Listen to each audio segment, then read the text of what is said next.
Hello students, welcome to my class English with Preeti ma'am. Student, as you know, transformation of sentences is going on. In previous video, we have studied about how to remove to and to. Okay, now in this video, we are going to understand how to remove so that. Means so that will be given and you will have to remove it. और कैसे remove करेंगे आप? To की help से. जैसे आपने to को remove किया था किससे? सो दैट की हेल्प से. उसी तरह जस्ट अपोजिट सो दैट का यूज करके आप टू को रिमूव करेंगे. Okay, now see, let's start. He is so tired that he can not walk. Okay, अब हमें यूज क्या करना है? हमें टू यूज करना है. टू और टू का कॉम्बिनेशन. इन कॉम्बिनेशन से किसको हटाना है? सो और दैट के कॉम्बिनेशन को हटाना है. क्लियर? तो ये जैसे कि हम लोग पहले करते थे, टू रहता था सो कर देते थे. In the same way you will do he is so tired. अब सो किस में कन्वर्ट हो जाएगा? टू में. टू का क्या मतलब है? कि वो इतना थका हुआ है. ही इज टू टायर्ड. क्लियर? फिर ये जो रहेगा दैट ही कैन नॉट, ये पूरा आप हटा देंगे. यहाँ ये नहीं लिखेंगे, इसकी जगह पे क्या लिखेंगे? वर्ब की फर्स्ट फॉर्म रहेगी, उसके पहले आप क्या लिख देंगे? टू. क्लियर? तो जब भी आपको सो दैट को हटाकर टू लगाना है, तो जब सो की प्लेस पे आपने क्या लगाया? टू. और उसके बाद that he can not, that he could not, इसको बिल्कुल से रिमूव करेंगे और उसकी प्लेस पे क्या लगाएंगे? टू. तो he is so tired, he is too tired to walk. Clear? In this way we can solve it. In this way this so that combination will be removed. Now let's see next. She was so poor. अब be careful for the tense. अगर is है तो आप is लगाएंगे, was है तो was. तो how will you do? She was, so का क्या करेंगे? to. To poor.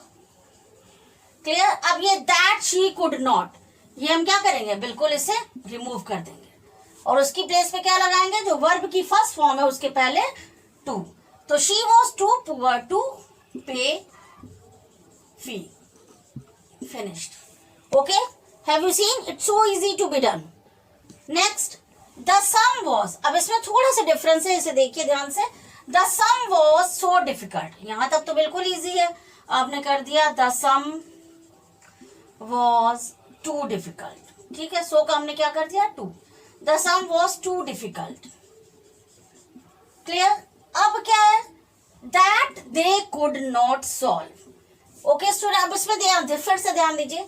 यहाँ पर जो सब्जेक्ट है ही, तो यहाँ पर भी वही सब्जेक्ट है ही.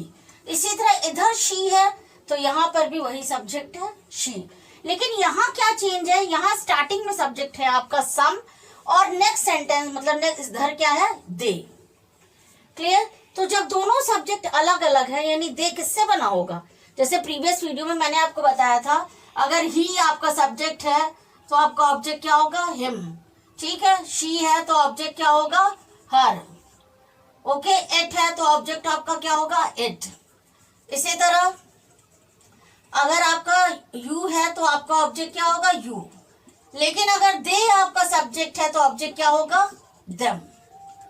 क्लियर? तो यहाँ पर क्या है? दे है, दे सब्जेक्ट है, तो इसका ऑब्जेक्ट हम यूज करेंगे. क्या होगा दे का ऑब्जेक्ट? देम. तो the sum was too difficult for them. Clear students? ये देम कहां से है? क्योंकि यहाँ पे सब्जेक्ट है आपका सम और यहाँ पर सब्जेक्ट है दे. तो इस दे को हमें यहाँ पर यूज करना पड़ेगा, इसका ऑब्जेक्टिव फॉर्म. दे का ऑब्जेक्ट क्या होगा? देम. अगर यहाँ पर समझिए यहाँ अस होता, ठीक है, यहाँ अस होता, सॉरी वी होता, तो वी का ऑब्जेक्टिव फॉर्म क्या होगा? वी का ऑब्जेक्टिव फॉर्म अस होगा. ओके, तो the sum was too difficult for us. अब वर्ब की फर्स्ट फॉर्म जो है उसके पहले हम टू लगा देंगे. To solve. Clear? Next see, ये भी इसी टाइप का है. This matter is so important that we can not ignore. Okay, तो दिस मैटर, यहाँ पे सब्जेक्ट है दिस मैटर और यहाँ पर क्या है? That we can. वी आ गया, तो पहले हम दिस को सॉल्व करेंगे. तो दिस मैटर इज है तो इज, टू का क्या कर, सो का क्या कर देंगे? Too. This matter is too important अब यहाँ पे क्या है, अस, वी है, तो वी का ऑब्जेक्ट क्या होगा, us, for us, for us too. अब फर्स्ट फॉर्म क्या है वर्ब की, इग्नोर, टू इग्नोर। क्लियर। अब जब भी आपको टू और टू को कॉम्बिनेशन लगाना हो तो पहले सो की जगह पे आप टू लगाएंगे, फिर that he can not, that we can not, इन सब को हटाकर वहां पे वर्ब की फर्स्ट फॉर्म के आगे क्या लगाते हैं, टू। वही चीज इन दोनों सेंटेंस में भी है, डिफरेंस सिर्फ ये है कि यहाँ पे दोनों के सब्जेक्ट अलग अलग हैं। ठीक है, तो यहाँ पे जो सब्जेक्ट होगा उसका यहाँ आपको ऑब्जेक्टिव फॉर्म लिखना पड़ेगा।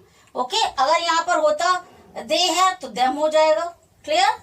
अगर वी है तो क्या हो जाएगा, अस हो जाएगा, शी है तो हर हो जाएगा। इस तरह से जितने भी ऑब्जेक्ट है वो सारे आपको यूज करने पड़ेंगे। Next see, the case was so urgent that it. अब देखिए यहाँ पे क्या है, द केस है, नॉन लिविंग है, और यहाँ पे इसके लिए क्या है, इट, यानी ये बिल्कुल कॉम्बिनेशन सही है। तो the case was so difficult का क्या हो जाएगा, so the case was too urgent. Okay, फिर यहाँ पे क्या लगाएंगे, टू। अब देखिए student, it could not be postpone. अब ये जो है पैसिव वॉइस में दिया है, जैसे हमने सॉल्व किया, the case was too urgent. Clear. अब हम क्या करते हैं, दैट इट कुड नॉट तो हम रिमूव कर देते हैं, तो हम यहाँ रिमूव कर देंगे, ये नहीं लिखेंगे। लेकिन ये जो बी है ये हमारी वर्ब की फर्स्ट फॉर्म है, तो इसके पहले हम क्या लगा देंगे, टू, टू बी पोस्टपोन। अगर इसमें बी वाला फॉर्म दिया है, यानी पैसिव फॉर्म में दिया है, तो आप भी यहाँ पर बी को यूज करेंगे पैसिव फॉर्म में। Okay, now some new things we are going to see in the next examples. Yes student, now let's see few other examples. See, जैसे कि हम लोगों ने टू वाले उसमें वीडियो में पढ़ा था कि जब कभी टू दिया हो तो हम उसको कैसे कन्वर्ट कर सकते हैं, वहां एक्सट्रीमली लगा सकते हैं।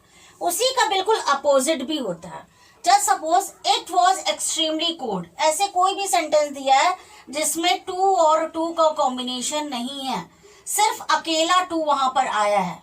ओके, तब हम क्या करते थे, इस टू को हटाकर क्या अलग लिख देते थे, एक्सट्रीमली, अदरवाइज एक्सेसिवली, ओवर या beyond the proper limit. Same चीज यहाँ पर है। अगर ये इस तरह दिया है, इट वॉज एक्सट्रीमली कोल्ड, तो एक्सट्रीमली को हम हटाकर वहां पर क्या लगा सकते हैं, too, it was too cold. Extremely की जगह अगर यहाँ पे दिया हो it was over cold, okay, तब भी हम ये कर सकते हैं, it was too cold. Next see example, he was cruel beyond the proper limit. यही चीज मैंने बताई थी कि अगर सिर्फ टू दिया, जैसे दिया होता ही वॉज टू क्रूअल, तो आप इसे कैसे कन्वर्ट करते, रिमूव को कैसे करते टू को, तो आप लिख सकते थे ही was cruel beyond the proper limit. Okay, अब अगर यही दे दिया हो बियॉन्ड द प्रॉपर लिमिट और आपको टू यूज करना हो तो बहुत इजी है, ही वॉज टू क्रूअल, यहाँ पे आपका एंड हो जाएगा। क्लियर। और एक बार और मैंने बताई थी कि जैसे कि हम लोग जब टू को रिमूव करते हैं, ये है, तो या तो हमेशा जरूरी नहीं कि that it can not, that she can not हो। कभी कभी ये सेंटेंस के डिमांड के according does not, do not भी हो सकता है। Just see this, the fact is so clear that it does not require any proof. ये फैक्ट है, फैक्ट क्या है, नॉन लिविंग है, उसके लिए इट क्या आया, ये भी नॉन लिविंग के लिए इट आया, तो यानी दोनों का सब्जेक्ट तो एक है, तो हम कैसे करेंगे, the fact is too clear. So की प्लेस में हम लोगों ने क्या कर दिया, क्लियर। ओके, टू कर दिया, टू क्लियर। फिर दैट इट डज नॉट, ये दैट इट डज नॉट पूरा हम इसे रिमूव कर देंगे, वहां पर नहीं लिखेंगे, और जो वर्ब की हमारी फर्स्ट फॉर्म है रिक्वायर, उसके पहले हम क्या लगा देंगे, to. Okay, so the fact is too clear to require any proof. Okay, I hope student everything will be clear to you. So if you like this video, just watch it properly and subscribe it. Thank you.